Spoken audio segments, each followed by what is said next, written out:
हरिसेन चक्रवर्ती की कथा। हरिसेन चक्रवर्ती की कथा देवों द्वारा जिनके पाव पूजे जाते हैं, उन जिन भगवान को नमस्कार कर सुव्रत मुनिराज की कथा लिखी जाती है।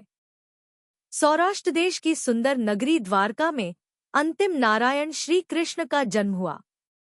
श्री कृष्ण की कई स्त्रियां थीं, पर उन सब में सत्यभामा बड़ी भाग्यवती थी। श्री कृष्ण का सबसे अधिक प्रेम इसी पर था। श्री कृष्ण अर्धचकी थे, 3 खंड के मालिक थे। हजारों राजमहाराजे इनकी सेवा में सदा उपस्थित रहा करते थे। एक दिन श्री कृष्ण नेमिनाथ भगवान के दर्शनार्थ समवशरण में जा रहे थे। रास्ते में इन्होंने तपस्वी श्री सुव्रत मुनिराज को सरोग दशा में देखा।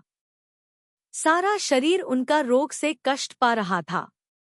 उनकी यह दशा श्री कृष्ण से न देखी गई। धर्म प्रेम से उनका हृदय अस्थिर हो गया।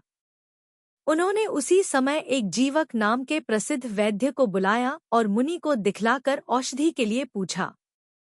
वैद्य के कहे अनुसार सब श्रावकों के घरों में उन्होंने औषधि मिश्रित लड्डुओं के बनवाने की सूचना करवा दी। थोड़े ही दिनों में इस व्यवस्था से मुनि को आराम हो गया। सारा शरीर फिर पहले सा सुंदर हो गया। इस औषधिदान के प्रभाव से श्री कृष्ण के तीर्थंकर प्रकृति का बंध हुआ। सच है, सुख के कारण सुपात्रदान से संसार में सत्पुरुषों को सभी कुछ प्राप्त होता है। निरोग अवस्था में सुव्रत मुनिराज को एक दिन देखकर श्री कृष्ण बड़े खुश हुए, इसलिए कि उन्हें अपने काम में सफलता प्राप्त हुई। उनसे उन्होंने पूछा, भगवन अब अच्छे तो हैं? उत्तर में मुनिराज ने कहा, राजन, शरीर स्वभाव ही से अपवित्र, नाश होने वाला और क्षण में अनेक अवस्थाओं को बदलने वाला है। इसमें अच्छा और बुरापन क्या है? पदार्थों का जैसा परिवर्तन स्वभाव है, उसी प्रकार यह कभी निरोग और कभी सरोग हो जाया करता है। हाँ, मुझे न इसके रोगी होने में खेद है और न निरोग होने में हर्ष। मुझे तो अपने आत्मा से काम, जिसे कि मैं प्राप्त करने में लगा हुआ हूँ और जो मेरा परम कर्तव्य है। सुव्रत योगीराज की शरीर से इस प्रकार निस्पृहता देखकर श्री कृष्ण को बड़ा आनंद हुआ। उन्होंने मुनि को नमस्कार कर उनकी बड़ी प्रशंसा की। पर जब मुनि की यह निस्पृहता जीवक वैद्य के कानों में पहुंची तो उन्हें इस बात का बड़ा दुख हुआ, बल्कि मुनि पर उन्हें अत्यंत घृणा हुई कि मुनि का मैंने इतना उपकार किया तब भी उन्होंने मुनि को बड़ा कृतघ्न समझा, उनकी बहुत निंदा की, बुराई की। इस मुनि निंदा से उन्हें बहुत पाप का बंध हुआ। अंत में जब उनकी मृत्यु हुई तब वे इस पाप के फल से नर्मदा के किनारे पर एक बंदर हुए। सच है, अज्ञानियों को साधुओं के आचार विचार व्रत नियमादिकों का कुछ ज्ञान तो होता नहीं और व्यर्थ उनकी निंदा बुराई कर वे पाप कर्म बांध लेते हैं। इससे उन्हें दुख उठाना पड़ता है। एक दिन की बात है कि यह जीवक वैद्य का जीव बंदर जिस वृक्ष पर बैठा हुआ था, उसके नीचे यही सुव्रत मुनिराज ध्यान कर रहे थे। इस समय उस वृक्ष की एक टहनी टूटकर मुनि पर गिरी। उसकी तीखी नोक जाकर मुनि के पेट में घुस गई। पेट का कुछ हिस्सा चिरकर उससे खून बहने लगा।